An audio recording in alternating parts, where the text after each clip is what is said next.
as an altar and a flame. Love is found here in our sacred space. I hear your voice, I see your face. You're still my first love. You're still my only one. You're still my first love. You're still my only one.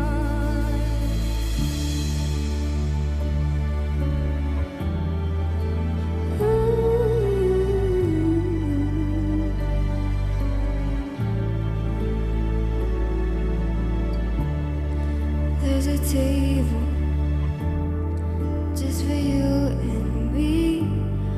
Break the bread and pour the wine. Perfect union, nothing in between. I am yours and you are mine. You're still my first love. You're still my only one. You're still my first love. You're still my only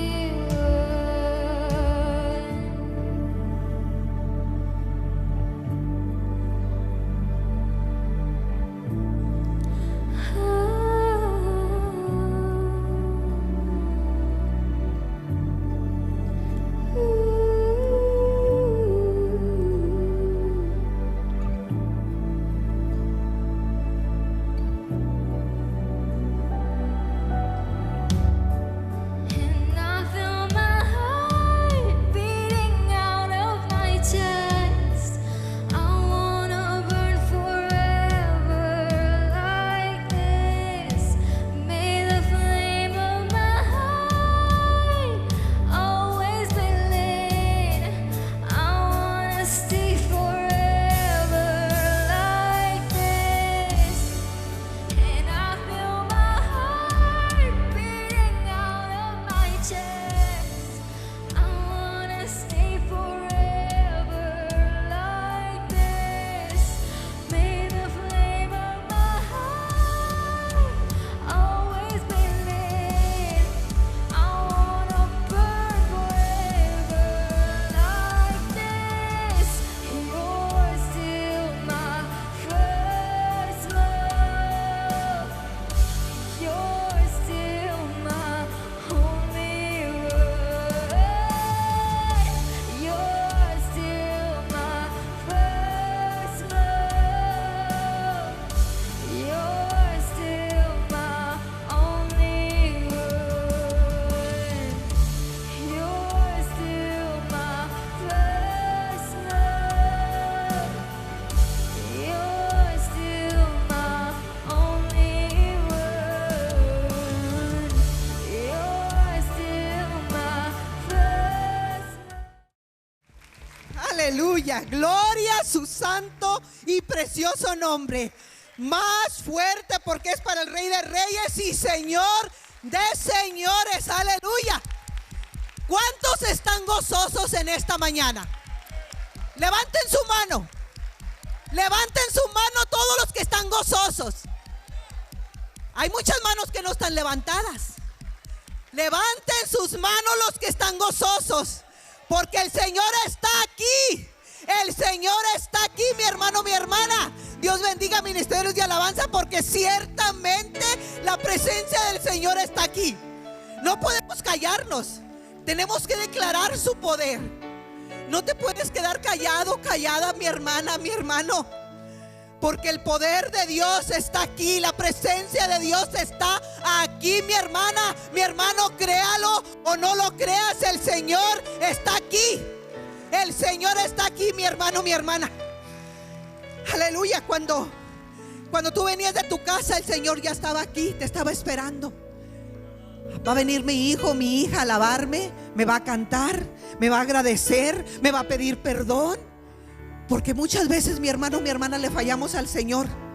Le fallamos al esposo, le fallamos a la esposa, le fallamos a los hijos, le fallamos.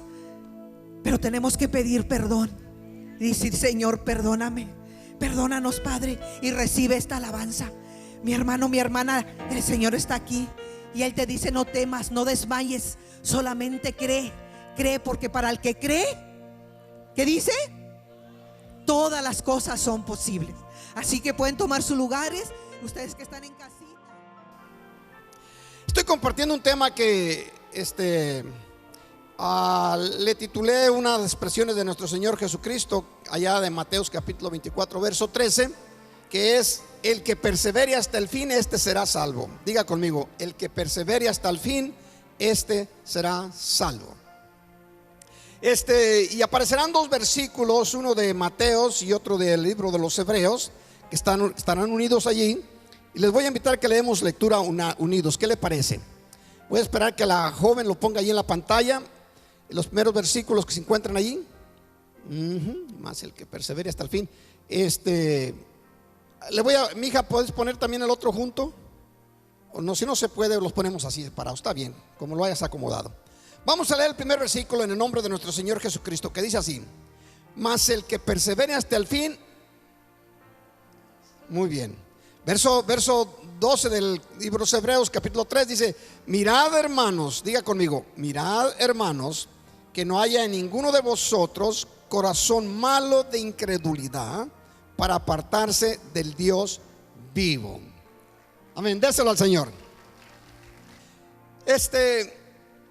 En estos dos versículos encontramos esta expresión. Primeramente, nuestro Señor Jesucristo literalmente lo está diciendo al pueblo: más el que persevere hasta el fin, será salvo, dándonos a entender de inmediato que hay personas que no perseveran hasta el fin. ¿Estamos de acuerdo con esa interpretación? Está muy sencillo. El que persevere hasta el fin, este será salvo. Quiere decir que existe el otro lado opuesto, donde no hay gente que no persevera hasta el fin. De igual manera, lo que dice el libro de los Hebreos: mirad, hermanos, que no haya en ninguno de vosotros corazón malo de incredulidad, para apartarse del Dios vivo. Esto también nos da a entender que hay gente que se aparta del Dios vivo. Lo que el Señor nos recomienda constantemente, una y otra vez a través de las Escrituras, es que permanezcamos fieles al Señor, que permanezcamos sirviéndole a nuestro Dios todos los días que nos conceda aquí en la tierra. ¿Qué podrá apartarnos o separarnos del amor de Cristo? Lo dice Pablo al libro de los Romanos. La persona ama a Cristo, nada absolutamente existe en la tierra que lo puedas apartar de la palabra de nuestro Dios, de la presencia de nuestro Dios, del amor de nuestro Dios, como lo dice en Romanos. Amén. Bendígalo con sus palabras. Ahora, de las muchas cosas que podríamos mencionar que estamos acostumbrados a escuchar, yo voy a dar lectura a una expresión que usa Jesucristo en una de las parábolas de la semilla. Y en esta Él nos explica a 4 grupos diferentes, usando un término simbólico con respecto de la semilla. Para los que fuimos sembradores en algún tiempo, entendemos estos conceptos, estas ideas muy claras, muy simples de poderlas interpretar a lo que Jesucristo está refiriendo. No que Jesucristo tuviera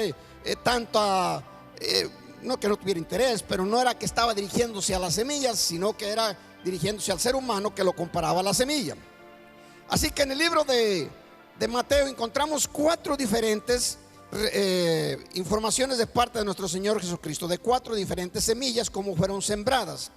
Y dice que la primera cayó en el camino, la siguiente cayó entre piedras, la tercera entre arbustos y la cuarta en buena tierra. Ahora está hablando de una semilla que ese era el trigo. Muy similar, el trigo se sembraba en los tiempos antiguos, más que todo muy similar a la cebada. Los que conocen de estas cosas saben perfectamente a lo que me refiero. Principalmente en los tiempos antiguos, el sembrador, cuando llevaba el trigo o la cebada, de la misma forma trabajaba la tierra. Después que la tierra estaba preparada, ya cultivada para sembrarle, salía el sembrador con un bolsito donde llevaba la semilla, fuese trigo o fuese cebada. Posiblemente la avena también vaya en esa línea, pero yo sembré esas otras, pues principalmente la cebada. Pero Pero es muy curioso cómo se siembra. El sembrador lleva el morral, lleva la semilla ahí dentro del morral, agarra el puño y lo lanza, lo esparce. No es como el resto de las semillas, casi por mayoría, que se siembran en el surco. Estas se siembran así, se tiran, y pues la persona sabe tirarla más o menos para que no caiga toda amontonada. Y se va tirando. Claro que la tierra donde está cultivada, llega un momento donde llega a las orillas, y ahí es donde usualmente se le conoce, en algunos casos es como camino. Y muchas de esas semillas caen en el camino. Alguna cae entre arbustos, etcétera, como está explicándolo nuestro Señor Jesucristo. Ahora, en el libro de Marcos lo habla un poquito diferente a Lucas y Mateo. Pero en Marcos capítulo 4 versículo 15 se nos dice de esta manera: y estos son, porque los discípulos le piden interpretación a Jesús, ya que a pesar de ser agricultores, como que tenían dificultad con interpretarle. Después le hacen la pregunta a Jesús ya estando en casa, y Jesús se los explica claramente diciéndoles: a ustedes les es conocido el reino de Dios, a ustedes se les revela el reino de Dios, pero a los demás pues nomás lo van a escuchar, y si no tienen curiosidad nunca lo entenderán. Y empieza en el versículo 15 del capítulo 4 de Marcos: estos son los de junto al camino, o las semillas que cayeron en el camino, en quienes se siembra la palabra. Pero después que la oyeron, enseguida viene Satanás y quita la palabra que se sembró en sus corazones.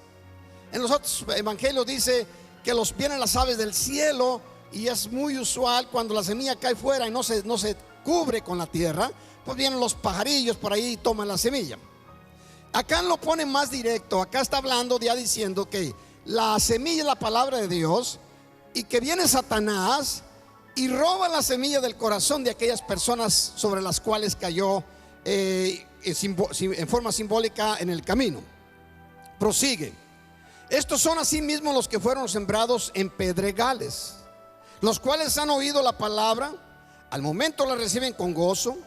Verso 17: pero no tienen raíz en sí, sino que son de corta duración, porque cuando viene la tribulación, la persecución por causa de la palabra, luego tropiezan.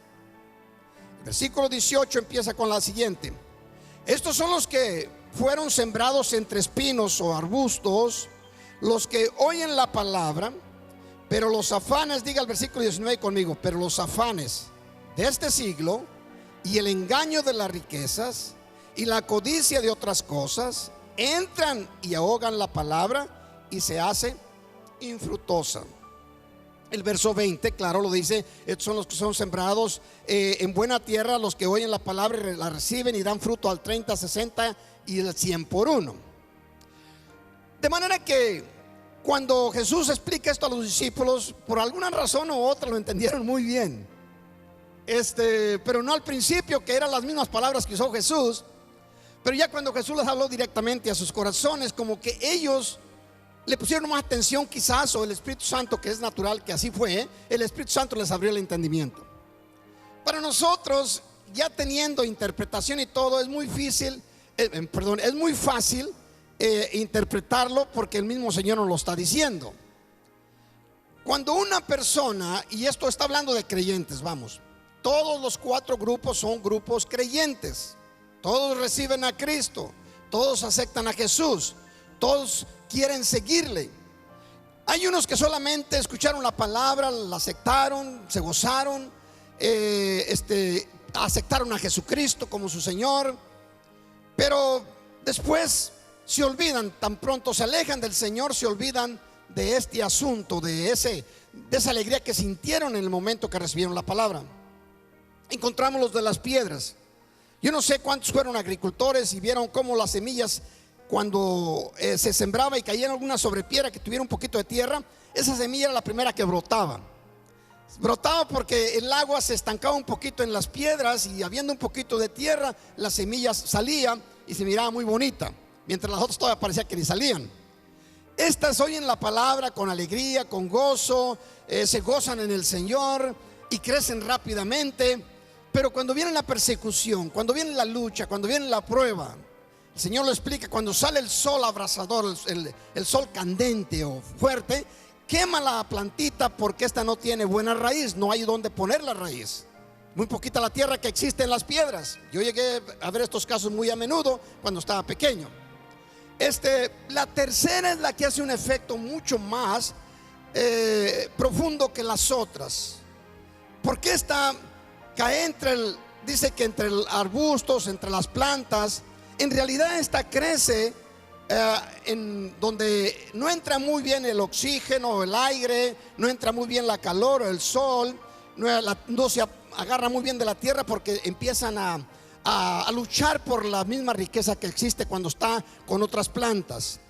Y lo explica el Señor. Dice que los afanes, el deseo de las riquezas y la avaricia hace a la semilla infructuosa. Cuando esta plantita, lo primero que le afecta es no tener lo suficiente luz solar. La energía es un simbolismo de Cristo. Lo siguiente que le afecta es el aire. Lo tiene que compartir con las otras que le rodean, que es un tipo del Espíritu Santo, el ruja, el viento. Y lo tercero es la tierra, que es un tipo de Dios. Cuando empieza uno a entender esto ya en forma más teológica. Lo que acontece aquí, que de las 4 semillas que Jesucristo menciona, 3 de ellas se pierden. O sea, del 100% de creyentes que reciben a Cristo, que sirven a Cristo, inmediatamente el 75% se va al lado, quedando solamente un 25%, que lo menciona nuestro Señor Jesucristo, que producen al 30, al 60 y al 100 por uno. Bendiga a nuestro Dios si lo tiene en su corazón ahí. ¿Por qué es importante? El Señor Jesucristo nos empieza a hablar de su palabra, y usted y yo lo entendemos muy bien, que su palabra es lo que nos alimenta a nosotros. Una buena alimentación ya lo conoce todo mundo. Si en las ciudades o en las rancherías, todo mundo conoce que una buena alimentación alarga la vida de la persona que lo consume. ¿Sí? Y una mala alimentación pues acorta la vida de esa persona. Si la persona come buenos alimentos, alimentos saludables, alimentos que le van a hacer bien, pues le va a ir muy bien a su físico a largo plazo. Si no lo hace, si se la pasa comiendo, como aquí dicen en Estados Unidos, junk food, o allá en México le decían chatarra, no sé por qué le dirán así, comida no muy saludable, pues se va a manifestar en el caminar del tiempo. Ahora, cuando la persona se alimenta bien, se extiende su vida. Y cuando la persona se alimenta con la palabra de Dios, no nomás se extiende la vida aquí en la tierra, se extiende por toda la eternidad. De manera que la diferencia es gigantesca. La comida junk food, o dependiendo del lenguaje que usemos, usualmente no es muy, vamos a decir, muy atractiva, muy apetitosa. Usualmente la comida o los alimentos saludables no se miran tan atractivos. Más bien la otra comida, la que no es muy beneficiosa para el cuerpo, esa como que es más atractiva, no sé, parece así. ¿Qué se requiere para que una persona se alimente bien? Se requiere mucha disciplina. Mucha disciplina. Disciplina que es muy difícil seguirla. Yo me sorprendo de mi hijo Ismael y de Aisea, los disciplinados que son en cuestión del alimento. Yo no puedo seguirles eso. Les digo a veces, si yo voy a vivir 100 años y comiendo esta comida no tan saludable como la comen ustedes, voy a durar 99, mejor duro 99. Yo sé que no es la palabra correcta que yo debería decir de acá, pero es que la situación es un poco difícil. Las comidas no saludables son más deseables por el físico. Es increíble. En inglés se dice una expresión, a veces cuando está escuchando algo, dice, it sounds too good to be true. Suena muy bueno para que sea bueno, ¿verdad? Pero cuando se nos habla el Señor Jesucristo de su palabra, se necesita mucha disciplina. Al momento que usted la recibe en su corazón, conservarla en su corazón y alimentarse con ella, se requiere de mucha disciplina. ¿Sí? Llega el momento en que una persona disciplinada en los alimentos saludables se acostumbra tanto que son bien sabrosos, sabrosísimos. Aquellos que he podido acostumbrarme yo, que no son muchos. Lo que quiero mencionarle es lo que Jesucristo nos va a hablar en el capítulo 6 del Evangelio de San Juan. Es algo interesante cuando pone Él su palabra para que usted y yo la escuchemos y no seamos arrastrados por los sistemas o por los atractivos de la tierra o de la carne o las concupiscencias de la carne, como lo dice el apóstol Pablo. En Juan capítulo 6 versículo 51, en la escritura es uno de los capítulos más grandes del Evangelio de Juan, así que tuve que poner unas porciones pequeñas. En el capítulo 6, 51, y antes de darle lectura voy a darles un trasfondo para aquellos inmediatamente que lo menciones va usted a conocer de qué se trata. Jesucristo, después de estar 2 días en un monte, viniendo mucha gente a Él, empieza a hablarles por parábolas. Llega un momento en que los discípulos se preocupan porque había mucha gente. La escritura dice que había 5,000 hombres sin contar las mujeres y los niños. Siempre he calculado yo más o menos, y algunos teólogos dicen que alrededor de unos 20,000, sin contar a las mujeres y a los niños. Y le dicen a Jesús, despídelos porque ya se hace tarde, para que vayan a las aldeas y puedan comprar alimentos para que puedan alimentarse, porque si no van a desmayar. Jesús les responde, pues denle ustedes de comer. Felipe le contesta, no señor, si es Felipe o Matías, así que le contesta, no señor, si ni 200 denarios les alcanzarían. Bueno, la historia termina de esta manera. Había un muchachito que traía ahí 5 panes y 2 peces. Jesús los bendice, los levanta al cielo y les dice, denles de comer, y le dio de comer a toda esta cantidad de gente. Ya era la tarde cuando terminaron esa fiesta, ese banquete y esa manifestación gloriosa de parte de nuestro Señor Jesús. Entonces les dice Jesús a los discípulos, váyanse al otro lado de la mar. Y se fueron, y Él se fue a orar al monte, más arriba. Estaba en el monte, pero se fue un poco más fuera de la cantidad de gente que estaba allí. Y en la noche regresó y se fue caminando por el agua para cruzar el mar. El mar, aunque suena mar, pero es el mar, no es muy gigantesco. Y estaban en Capernaum, casi a la curva del mar. Y él se va caminando, atravesando. Toda aquella gente que vio esta manifestación y que disfrutó de los alimentos, le dio la vuelta. Cuando se dieron cuenta que se había ido Jesús, le dieron la vuelta al mar y lo esperaron del otro lado. A otro día se encontraron allá. Al otro día se acercan a Jesús y le empiezan a hablar, ¿cómo es que te viniste, Señor? Y ¿por dónde te fuiste? No sabía ni cómo la cosa había acontecido. Y luego Jesús le responde, de cierto os digo que ustedes no me siguen por los milagros o la palabra que les estoy hablando. Ustedes me siguen porque les doy de comer, porque los llevo al restaurante, los llevo gratis. ¿Verdad? Una interpretación más moderna. Total que ahí empieza con esta enseñanza nuestro Señor Jesucristo, con vamos a decir, con este trasfondo, background.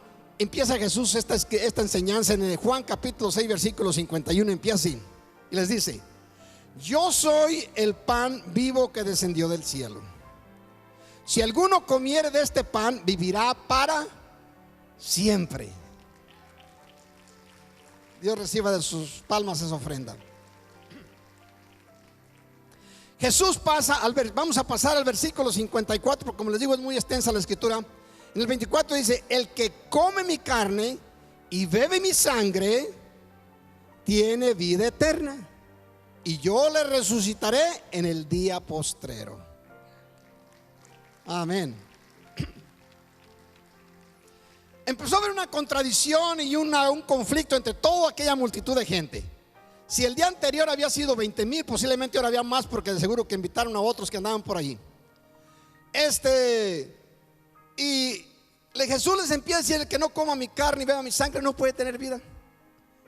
Claro que ahí se me introdujeron los doctores de la ley, los instructores de las escrituras, los predicadores de ella, los encargados del sacerdocio, saduceos, escribas y fariseos.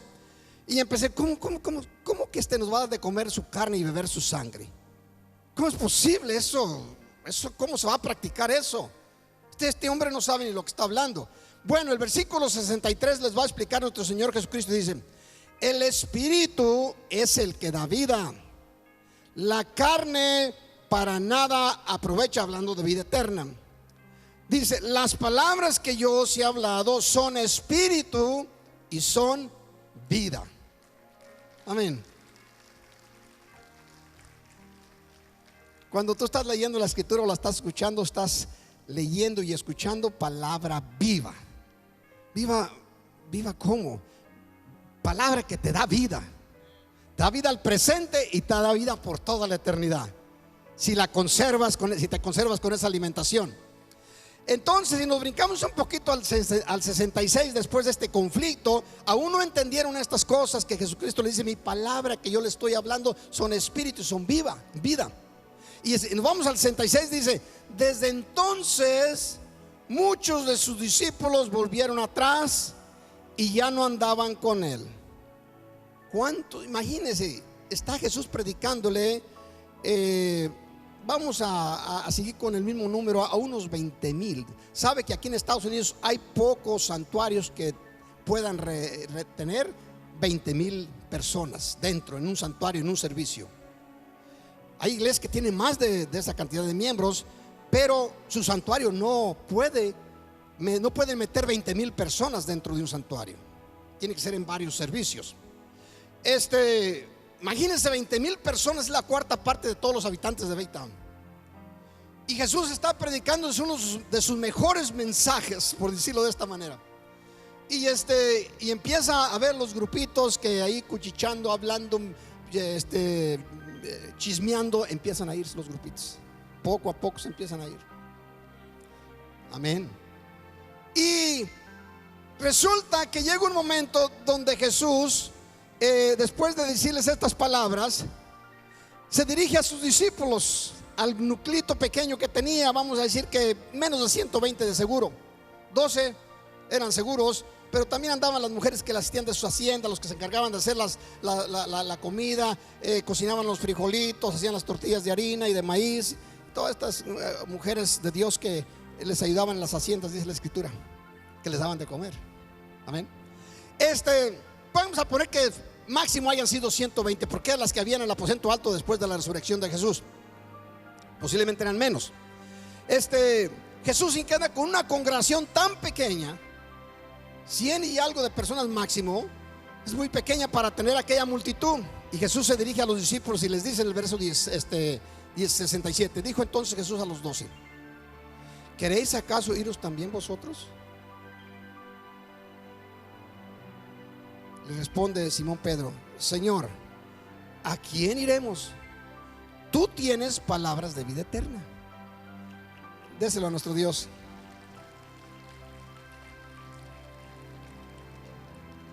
En otra traducción dice: ¿a quién seguiremos, Señor? Solo tus palabras dan vida eterna. Solo tus palabras dan vida eterna.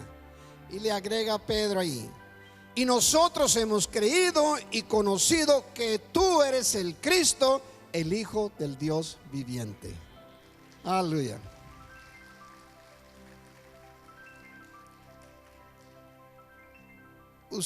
Usted que ministra, que ha estado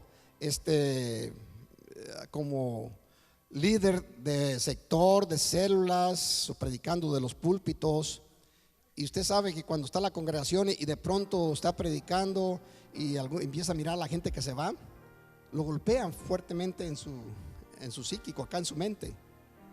Empieza a decir: pues, ¿qué está pasando? ¿Qué está pasando? ¿Qué estoy diciendo? Ahora imagínense nuestro Señor Jesucristo cuando empieza a ver aquellas desbandadas, aquellos grupos de 100, de 1000 personas empezar a irse. Se voltea, quién sabe cómo estarían sus sentimientos. Él es el Señor, pero recuerde que nunca usó su capacidad de Dios para hacer algo. Todo el tiempo lo hizo como hombre, siendo Dios. Y les dice a los discípulos, se voltea a los discípulos y dice: ¿quieren ir también ustedes? Es cuando Pedro le contesta: Señor, ¿a quién iremos? Solo tú tienes palabras que dan vida eterna. Solo tú sabes, tú eres el Cristo, el Hijo del Dios vivo. Por aproximadamente alrededor de 37 años he estado predicando la palabra yo, de alguna manera o de otra, en diferentes grupos y congregaciones. Y cuando he andado por allí, principalmente en mi tierra en México, lo acostumbramos mucho a hacer, pero también lo he hecho aquí. Les presento el evangelio a personas y escuchan con atención. No estoy hablando de un púlpito, sino allá personalmente, de uno a uno. y les digo, ¿te gustaría al final de la enseñanza que les doy o las palabras que estoy compartiendo, les digo, ¿te gustaría recibir a Cristo como tu Señor y Salvador? Y lo dicen, no, dice, yo ahorita no quiero nada con iglesia, no quiero nada con religión, etcétera. Ok. Y luego les digo, la segunda pregunta que les hago es esta: si tú te mueres, ¿a dónde crees que vas a ir? Y la palabra más común que han respondido a mí, en mi caso, es esta: a donde Dios me envíe. Y es una pregunta tan trágica, porque estas personas asumen que al final de su existencia, cuando tengan que partir, es Dios quien va a hacer la elección. Y la Biblia jamás dice tal cosa. La Biblia nos enseña que Jesús vino a buscar y a salvar lo que estaba perdido. Dios no va a mandar ni absolutamente a nadie al infierno, a ninguna persona. Las personas van al infierno, pero hay una respuesta y hay una solución, hay una oportunidad: el venir y aceptar a Cristo y seguirle a Él. Es la única que existe en la faz de la tierra al momento. Amén. Y le digo a las personas, ¿cómo es posible que algo tan de suma importancia, más que tu vida presente, más que toda tu familia y riquezas y todo lo que puedas a juntar por allí, la vida eterna es la más importante? Porque aquí nuestro caminar en la tierra es muy rápido, dice la Escritura que es como un correo. ¿Cómo es que le des tan poca importancia? Dice, no, pero en ese día al final Dios va a ver qué es lo que, cómo fui yo, me va a mandar por donde Él guste. No. Sabe que Cristo dice en su palabra, Jesús mismo nos dice en el Evangelio de Juan: la palabra que yo les he hablado, la palabra que les doy, es la que los va a juzgar en el día postrero. Yo no voy a meter las manos, está diciendo Jesucristo en otras palabras. Yo no voy a juzgar y a condenar a nadie. Mi palabra que les di, la que se encuentra en ese sagrado libro, y la han escuchado de muchos predicadores y de muchos hombres y mujeres que ministran, de hombres que se encuentran en las iglesias, de hombres como ustedes y mujeres como ustedes que sirven a Dios. Mucha gente ha escuchado esta palabra. No los va a juzgar usted, no los va a juzgar yo o un juez, los va a juzgar la misma palabra. No va a ser ni el Espíritu Santo, no va a ser ni el mismo Cristo, ni tampoco Dios el Padre. Va a ser la palabra que va a enviar a estas personas al lugar que eligieron ir. Bendígalo. Es trágico que una persona le dé tan poca importancia a la vida eterna. Cuando Dios habla a través del profeta Malaquías, le dice al pueblo creyente, estoy hablando con respecto al pueblo creyente.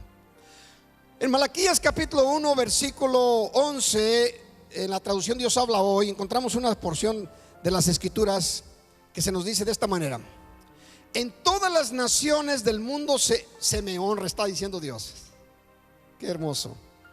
En cambio le dice a su pueblo: en cambio ustedes me ofenden, pues piensan que mi altar, ponga atención porque aquí se va a poner muy bueno. Dice, pues piensan que mi altar, que es mi mesa, puede ser despreciado, y que es despreciable la comida que hay en él. Ustedes dicen, ya estamos cansados de todo esto y me desprecian, y todavía suponen que yo voy a estar contento, que yo me voy a alegrar. Lo que está diciendo Dios es esto: cuando ustedes vienen a mi casa a escuchar mi palabra, quien se las esté predicando, no digan ni hagan diferencia, porque si fue mi palabra es el alimento más glorioso que existe en la creación. Mi palabra. Lo que el predicador les agrega por ahí es otra cosa. Mi palabra. Amén. Dice, y ustedes me ofenden cuando dicen, qué malo estuvo esta enseñanza. No lo dicen en la iglesia Cristo Viene, lo dicen otros que están allá por Rusia. Lo que quiere decir que en el momento en que se va a leer la escritura, quien quiera que la va a compartir, que se le haya dado autoridad para hacerlo, usted debe de estar atento. Porque aunque sean los alimentos que usted diga, pues no es el alimento más atractivo, más agradable para la carne, sí, pero él es para el espíritu. Quien te está dando la palabra de nuestro Dios, Dios se va a encargar Dios se va a encargar de acomodar esa palabra. No interesa si la dijo una persona que está iniciando o lo dijo una persona que tiene 30, 40, 50 años ya predicando. Si lo dijo un líder o lo dijo un profeta o un apóstol. Quien quiera que la haya dicho, es la palabra. Dios no tiene nada que ver con el vaso que la está mencionando. La palabra es la que tiene el poder. La palabra de Dios es la que da la vida. Amén.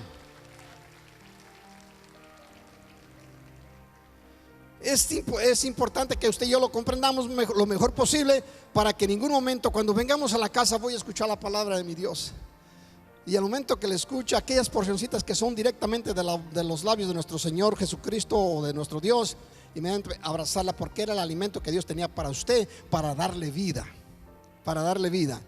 Hay tres cosas que yo puedo decir que son claves, están a través de todas las escrituras para que una persona persista, permanezca, persevere hasta el final sirviendo al Señor. Tres cosas, si alguien las quiere usted escribir, yo las busqué con diligencia para que usted no tenga que hacerlo en este momento. La primera, para poder llegar al cielo, la primera que se requiere de estas tres cosas que yo escribí, si alguno las quiere escribir, se lo recomiendo, y así no se lo olvida el día de mañana. La primera es aceptar a Jesucristo. Aceptar a Jesucristo como su Señor y su Salvador. Es la primera que se requiere. La segunda es seguir a Jesús. No solamente se queda en haberlo aceptado, sino que la segunda es seguir al que lleva el cántaro con agua, en este caso el Espíritu Santo, pero es Jesús. Y la tercera es obedecer a Jesús. Estas tres, diga conmigo: la primera, aceptar a Jesucristo; la segunda, seguir a Jesucristo; y la tercera, obedecer a Jesucristo. Si usted lo hace, no hay ningún momento que usted tenga que decir a donde Dios me mande, porque la Biblia le dice claramente en su palabra a dónde va a ir a usted a dar, cuando hace estas cosas que el Señor le recomienda. En el Evangelio de San Lucas, capítulo 9, versículo 57, dice así: tres personas, tres ejemplos que quiero yo que mencionar en este día. Personas que querían servir al Señor y no pudieron por propias decisiones de ellos. Yendo ellos, uno le dijo en el camino: Señor, te seguiré a donde quiera que vayas. Jesús les va a dar algo que ellos entendían claramente. A nosotros se nos pondría un poco más difícil, pero ellos sí lo entendieron, porque ya Jesús los había declarado de esta manera. Y dice así: y les dijo Jesús: las zorras tienen guarida y las aves de los cielos nidos, mas el Hijo del Hombre no tiene donde recostar su cabeza. Le están diciendo, según todos los que estudian esto, se lo refieren a lo que Cristo estaba mencionando y ya había mencionado anteriormente. Dice: ustedes buscan un rey que tenga un palacio, ustedes buscan un castillo. Las zorras tienen, dice la escritura allí, guaridas. ¿A quién se refería Jesús? Según todos estos hombres, dice que se refería a Herodes, el rey de Israel. Ustedes andan buscando un rey que los ponga en un palacio, que los ponga en un lugar donde estén contentos allí. Ahí está la zorra de Herodes. Él se lo dijo en una ocasión. Recuerden cuando mandó Herodes a preguntarle a Jesús que si a causa de que había matado a Juan, y le dice: ¿qué tiene esa zorra? Le dice Jesús. Lo otro, las águilas del cielo. Sabíamos nosotros que todos los judíos interpretaban que el gobierno romano eran representadas por las águilas. Su estandarte en su bandera era una águila. Dice: las águilas tienen sus nidos, se levantan ahí arriba y hacen sus nidos, reinan desde arriba. Ellos están seguros en su reino, en su autoridad, en su poder. El Hijo del Hombre no tiene donde poner su cabeza o recostar su cabeza. No está diciendo que él era pobre, no está diciendo que no tenía una almohada. Lo que está diciendo: yo no vengo acá a establecer un castillo, un reino en este momento donde ustedes vengan y me reciban y van a vivir todos contentos allí. Si alguien quiere venir en pos de mí, niéguese a sí mismo, tome su cruz y sígame. Y sígame, es lo que va a decir más adelante. Dice, verso 59, dijo a otro. El primero le responde de esa manera. Claro que no quiso aquella persona. Viene el siguiente, el versículo 59, y dijo otro, le dijo Jesús a otra persona: sígueme. Él le dijo: Señor, déjame que primero vaya y entierre a mi padre. Para nosotros también se nos complica un poco enterrar a su padre. Pues un creyente que va a servir a Dios y necesita ir a enterrar a su padre, pues está correcto, ¿no? Que vaya a enterrar a su padre. Pues ¿cómo Jesús se va a oponer a eso? Jesús le responde: deja que los muertos entierren a los muertos, tú deje leerlo ahí, y tú ve y anuncia el reino de Dios. Dice uno: qué difícil está poniéndole a Jesús ahí. No está tan difícil. La cultura nos enseña muchas cosas. Habían sido enseñados por el pueblo de Israel que cuando el hijo mayor de la familia no podía dejar su hogar, aunque se casase, tenía que estar cerca hasta que no muriese su padre, para que se encargase del hogar. Entonces lo que este hombre está diciendo: cuando mi padre muera, entonces vengo y te sigo. Jesús pone al padre en ese grupito de personas como el resto del mundo. Deja que los que muertos también tienen que ver el momento que nuestro padre Adán pecó. Todos los seres humanos morimos en el espíritu. Le dice Jesús: deja que los que están en el mundo sirvan al mundo, pero tú ve y predica el evangelio. Y eso es lo que Jesucristo le dijo a todo creyente. Toda persona que está sentada en una banca en este momento aquí, el Señor Jesucristo lo llamó para que predicase el evangelio. Lo predique de un púlpito, lo predique en la calle, lo predique en su casa con su familia, pero predique el evangelio. ¿Sí? Y viene la demanda que esa persona también se fue hacia un lado. Viene la tercera. Entonces también dijo otro: te seguiré, Señor, pero déjame que me despida primero de los que están en mi casa. Este es el más cercano a hacer las cosas correctas. Jesús le da un ejemplo. Tú ya tienes un tiempo trabajando, tú ya estás sirviendo, has andado conmigo. Y le está diciendo: el que pone su mano en el arado y voltea para atrás no es apto para el reino. Tú estás trabajando, me estás sirviendo, andas caminando conmigo, ya me estás siguiendo y me estás diciendo que te vayas a despedir de tu familia. Nada de malo había que fuera a despedirse de su familia, pero el Señor quiere darnos un ejemplo. Y el ejemplo es este: tú ya le estás sirviendo al Señor. Si tu familia va a ser el impedimento para servir al Señor, mejor mándale un teléfono. Ahorita con los celulares puedes decir: ¿sabe qué? Que voy a ir a la iglesia. Vienen a visitarte de México, por ejemplo, del Caribe, de Centroamérica, de Sudamérica, de Norteamérica. Vienes a visitarte un ser amado y llega el momento de ir a la casa de nuestro Dios y dices: pero es que va a estar acá nomás un día. Vente a la casa de Dios, invítale a venir a la casa de Dios, aunque sean 2 horas solamente. ¿Por qué? Porque tu prioridad número 1 primero es ir y darle gracias a Dios. De ahí viene el resto de las cosas. Pero hay personas: es que tengo que atenderles. Atiende a Dios y Dios se encarga de atenderte a ti y atender a tu familia. Le dijo David al Señor: Señor, te voy a construir casa, parafraseándolo aquí. Y le dice Dios a Natán: ve y dímele a mi siervo que yo me voy a encargar, por cuanto hubo esto en su corazón de construirme casa, yo me voy a encargar de edificarle casa a él. Amén. El Señor se encarga. Yo jamás, desde que soy cristiano, por la gracia de mi Dios, mi familia, cuando fui a predicarles a México, había fiestas que hacían y todo, pero en el día del servicio de mi Dios, a mí no me podían sacar del servicio y les decía: vamos conmigo a la casa de mi Dios y después seguimos en sus cosas. Hay que primeramente poner las prioridades en el lugar correcto. Dios es número 1. Dios no ocupa el lugar segundo, tercero, ninguno de los lugares. Dios es uno en tu vida o no es ninguno. Amén, bendícelo. Se me termina el tiempo. Cuando tú recibiste a Cristo Jesús, iniciaste tú una carrera, la carrera eterna, la carrera de tu vida. Ya rápidamente te voy a leer esa porción. Dice en 1 Corintios capítulo 9 versículo 24: ¿no sabéis que los que corren en un estadio, todos a la verdad corren, pero uno solo se lleva el premio? Corred de tal manera que lo obtengáis. Todo aquel que lucha, de todo se abstiene. Servir a Cristo es una lucha constante. Si alguien le dice que servir a Cristo no va a tener que luchar, no va a tener que tener dificultades, las va a tener, pero no va a estar solo. No va a pelear usted solo. El Señor está con usted, y si el Señor con usted, usted es la mayoría. Amén, bendígalo. Todo aquel que lucha, de todo se abstiene. Ellos a la verdad para recibir una corona corruptible, pero nosotros una incorruptible. Así que yo de esta manera de esta manera corro, no como a la aventura.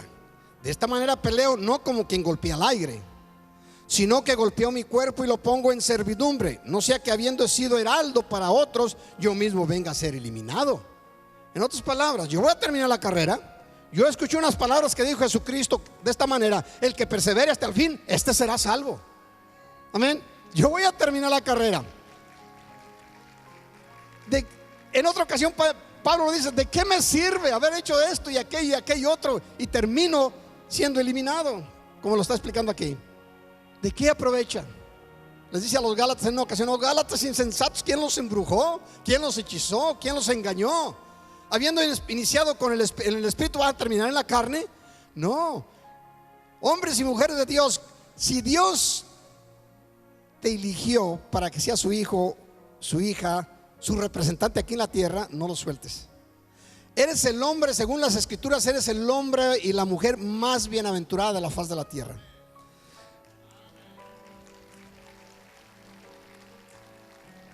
Nomás piénsalo un momento. Muchas personas pueden, de veces por falta de conocimiento, dice que andaban buscando a Dios. El ser humano nunca anda buscando a Dios. La única forma de que un ser humano busque a Dios es que se haya convertido, que ahora sí un hijo de Dios, una hija de Dios, porque ahora sí tiene conexión con Dios. Pero es Dios quien nos ha andado buscando. Claramente lo dice el Señor Jesucristo: yo vine a buscar y a salvar lo que estaba perdido. Déselo fuerte a nuestro Dios. El día que tú recibiste a Cristo, imagínate el tiempo que tenía Dios buscándote. Aunque sabía dónde andabas, pero trataba de encontrarte con tu corazón. El día que lo recibiste, te convirtiste en el ser más bienaventurado de la faz de la tierra. La Biblia lo enseña: el hombre y la mujer más bendita que existe en la faz de la tierra. Hijitos, ahora sois hijos de Dios, aunque no se ha manifestado lo que habéis de ser. Pero cuando se manifieste, entonces seremos como Él, porque le veremos. De manera que el ser hijo de Dios, el ser hija de Dios y soltarlo por cualquier cosa, jamás, jamás. Así que abrázalo bien, representa a tu papá de la forma más agradable posible. Donde quiera que hables, donde quiera que te encuentres, se trata de cualquier conversación, tú estás representando al Rey de Reyes y Señor de Señores. Tú representas a tu papá, al dueño de la casa. Represéntalo bien. Representan lo mejor posible conforme a tus capacidades, ¿sí? Así como 50, les voy a invitar que se pongan de pie. Espero que el alimento que hoy les dio el Espíritu Santo en la lectura de su palabra lo conserven allí. Incline su rostro. Les voy a invitar un momento que platique un momento con nuestro Dios. Dele gracias. Le dijo Dios a Malaquías que le dijese al pueblo: en ningún momento se vayan a fastidiar o a decir que el alimento que se les da en mi altar no es bueno. Te adoramos, Señor. Puede haber muchas cosas en tu corazón. Hoy es inicio de semana y tú quieres presentarle este inicio de semana a nuestro Dios, como ya lo has hecho, viniendo a su casa, trayéndole ofrenda, dándole alabanza. En este momento yo te invito que hagas un esfuerzo disciplinándote y decirle: heme aquí, Señor, ayúdame a no desmayar en el caminar. Conforme pasa el tiempo, muchas cosas que usted y yo hacíamos de jóvenes, como jóvenes creyentes, pues no hacemos las mismas. Va menguando nuestra capacidad de hacer varias cosas, pero eso no impide que usted y yo seamos fieles y que permanezcamos en el Señor hasta el final. Claramente la Biblia nos enseña una y otra vez permanecer hasta el fin, para que vuestro nombre no sea borrado del libro de la vida. Pedro dijo unas palabras reveladas por el Espíritu Santo en aquel momento: Señor, ¿a dónde vamos a ir? Solo tú tienes palabras de vida eterna, y sabemos que tú eres el Cristo, y a quien estamos exaltando aquí en este lugar en esta mañana. La palabra de cuyo ser hemos leído y meditado en ella, su nombre es Jesús el Cristo. Padre, nos encontramos aquí Y tú tienes algo que darnos a cada uno de tus hijos presentes en este lugar. Algo que poner en nuestras manos. En algunos, respuesta a algunas de sus peticiones. A otros, provisión de alguna forma que se necesita. Quizás un toque divino de sanidad para otros. Pero hoy hemos entendido que tu palabra es el alimento que da vida.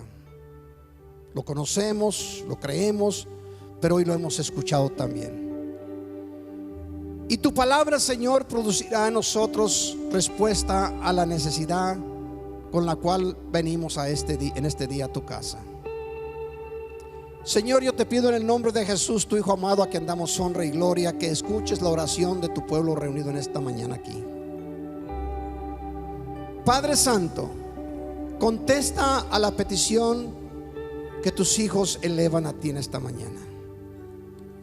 Te piden sanidad, te piden provisión, te piden fortaleza, te piden por sus seres amados. Contesta conforme a tu fidelidad, Señor, y a tu poder y fuerza, en el nombre poderoso de Jesús.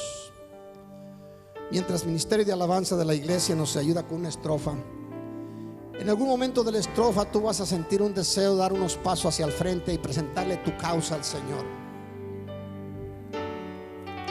Dijo el profeta en aquella ocasión: estaré de pie presente delante de Él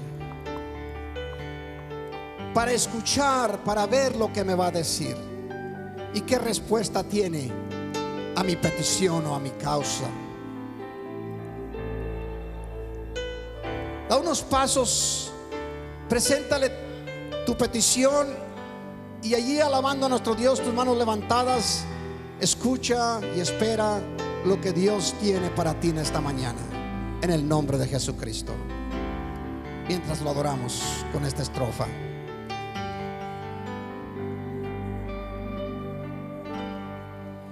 Algo está cayendo aquí, es tan fuerte sobre mí. Yes. Mis manos levantaré. Ahí levanta tus manos y adora unos momentos mientras Dios contesta a la petición que le hiciste. Y su gloria tocaré. Yes. Algo está cayendo aquí, que es tan fuerte sobre mí. Mis manos levantaré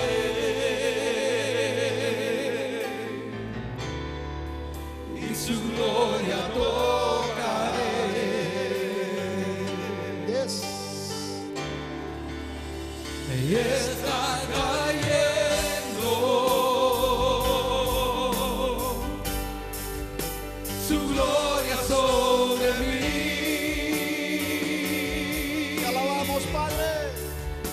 Sanando heridas, levantando al caído, su gloria está aquí.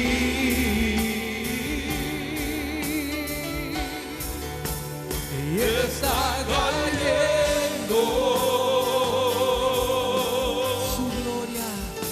su gloria sobre mí.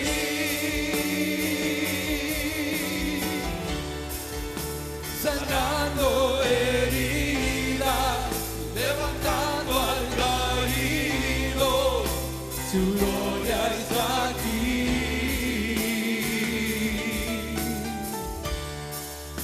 Su gloria está aquí. Adóralo unos momentos. Preséntale la causa, tu petición, la razón por la cual te encuentras hoy en este momento en su presencia. Con tus propias palabras, dile cuánto le amas. Él quiere escuchar tu voz. Él se alegra al escuchar la voz de sus pequeños, de sus hijos. ¿Qué padres no se alegran cuando escuchan la voz pequeña, de la voz de sus pequeños más bien? Cuando aquellos pequeñitos le dicen: te amo papá, te amo mamá. ¿Cómo no se va a alegrar el padre o la madre? Cuánto más nuestro Señor, que dice: aunque vuestro padre Abraham se olvidara de ustedes, yo no me olvidaré de ustedes jamás. Cree, porque Él está depositando hoy en este día, en las alas de esa estrofa, de ese cántico. Va a traer sobre ti, sobre tu cabeza y en tus manos va a depositar lo que le estás pidiendo y estás creyendo que Dios te lo puede dar. Así que levanta tus manos y dile: Gracias, Jesús. Algo está cayendo aquí. toma por la fe lo que Dios Eres deposita tan en tu mano. fuerte sobre mí. Mis manos levantaré y su gloria tocaré.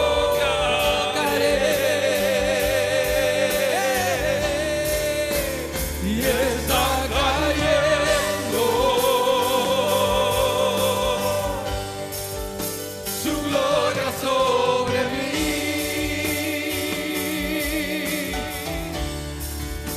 sanando heridas, levantando al caído.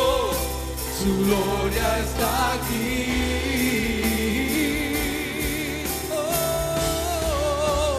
Y está cayendo su gloria sobre mí,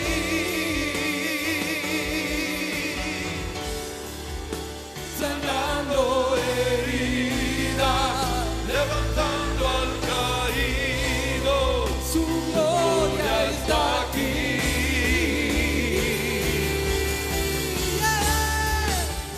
Y está cayendo su gloria sobre mí,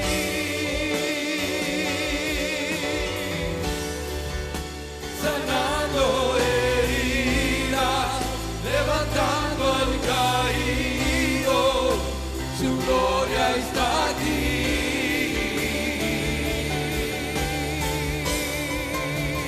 Está cayendo su gloria sobre mí, sanando heridas, levantando al caído. Su gloria está aquí. Levanta tu voz fuerte, pueblo, dilo. Está cayendo. Yeah.